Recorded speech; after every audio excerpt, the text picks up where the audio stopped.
발생해서 누적 사망자는 1,562명이며 치명률은 1.79%입니다. 삼가 고인의 명복을 빌고 유가족께는 심심한 위로의 말씀을 드립니다.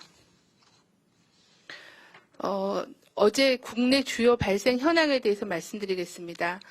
2월 22일 기준으로 국내 발생 신규 확진자는 313명이며 수도권이 236명으로 75.4%, 비수도권에서는 77명으로 24.6%가 발생했습니다. 권역별 주요 발생 현황을 간략하게 설명드리겠습니다.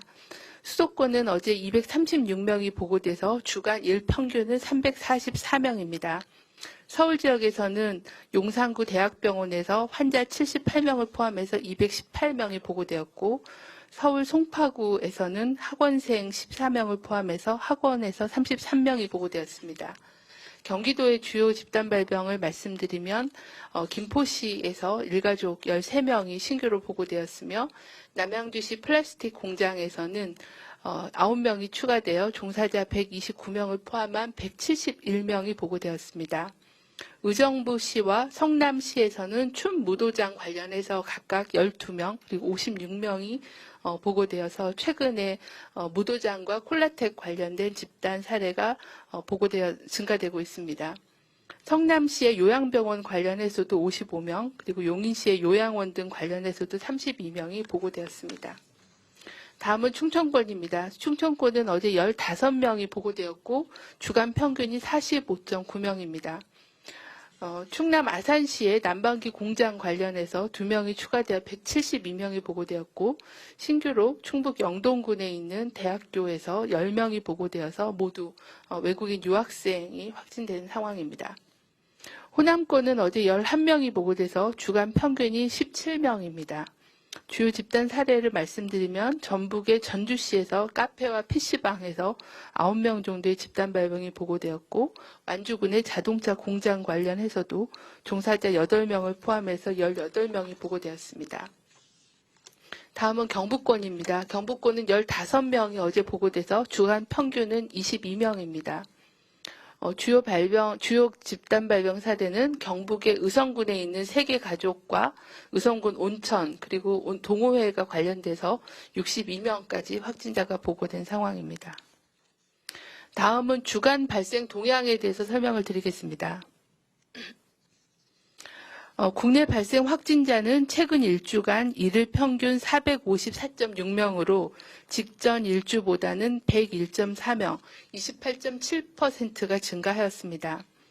해외 유입 확진자는 최근 일주간 일일 평균 27.6명으로 계속 30명 이하를 유지하고 있습니다. 권역별로는 수도권은 3주 연속 증가세를 보여주고 있고 일주간 일일 평균 확진자 수가 300명이 넘었습니다. 비수도권의 경우에는 충청권은 전주 대비해서 3.5배로 증가하였고 호남, 경북, 경남권에서도 약간 증가한 상황입니다. 지난 한 주간 발생한 확진자의 감염 경로를 보면 선행 확진자의 접촉이 32.4%, 집단 발생이 27.7%였습니다. 지난주에는 병원 및 요양시설에서의 그 확진자 발생이 전주 대비 2배 증가해서 전체 유행의 12%, 약 404명이 병원 및 요양시설 등에서 발생하였습니다. 감염 경로 조사 중인 사례는 740명으로 전체 확진자의 21.9%입니다.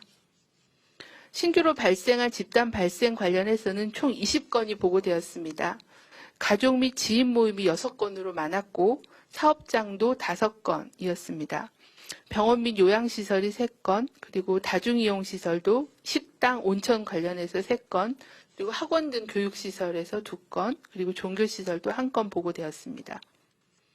위중증 환자 및 사망자 수는 1월 초 이후에 지속적으로 감소 중에 있습니다. 치명률도 지난주 대비해서 1.79%로 약간 감소하였으나 80대 이상 어르신들의 치명률은 여전히 20%가 넘어 높은 수준을 보여주고 있습니다. 지난주에 사망자는 총 39명이 보고되었습니다. 이 중에서 80대 이상 어르신이 20명, 51.3%로 가장 많았습니다. 사망자의 추정 감염 경로는 시설 및 병원에서 노출되신 분이 43.6%로 다수를 차지하고 있는 상황입니다. 다음은 코로나19 변이 바이러스 확인 상황에 대해서 말씀드리겠습니다. 2월 20일 기준으로 총 85건에 대해서 검사가 진행이 되었습니다. 85건에 대해서는 76건은 변이 바이러스가 없는 걸로 확인이 되었고 이 중 9건에서 변이 바이러스를 확인하였습니다. 이에 따라 10월 이후 현재까지 확인된 변이 바이러스는 총 128건이며 이 중에 영국 변이 바이러스가 109건, 남아공 변이 바이러스가 13건, 브라질 변이 바이러스가 6건이 보고되었습니다. 신규로 확인된 9명의 변이 바이러스 감염자 중에는 6명은 해외 유입 사례이고 3명은 국내 감염이었습니다. 해외 유입 6명 중에서 1명은 검역 단계에서 4명은 입국 후 자가격리 중 실시한 검사에서 확인되었고 나머지 1명은 격리 면제자로 입국 후 실시한 검사에서 확진되었습니다. 국내 감염 3명은 모두 외국인이며 경기 여주시 친척 모임과 관련돼서 추가 검사 결과 모두 영국 변이 바이러스 감염이 확인이 되었습니다. 국내 집단 사례 관련해서는 표에 자료를 정리하였습니다. 방역당국은 해외 입국자에 대한 방역 강화 등 변이 바이러스 감시 및 분석 확대를 지속하고 있습니다. 해외에서 입국한 자가격리 대상자 및 동거가족은 격리 해제 시까지 자가격리 생활수칙을 철저히 지켜주실 것을 다시 한번 당부드립니다. 지난주 인플루엔자 발생 동향은 유행기준 이하 수준을 계속 유지 중에 있습니다. 다음은 최근의 감염 확산의 위험 요인과 당부사항에 대해서 말씀드리겠습니다.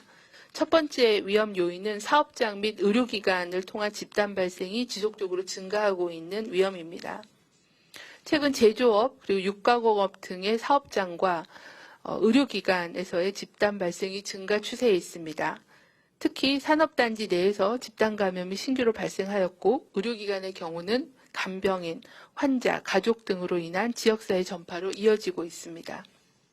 정부는 고위험 사업장에 대한 점검을 강화하여 점검 대상을 기존의 농업 분야 사업장에서 전국의 감염 취약 사업장, 건설 현장 약 1000개소로 확대하여 현장 점검을 강화하겠습니다.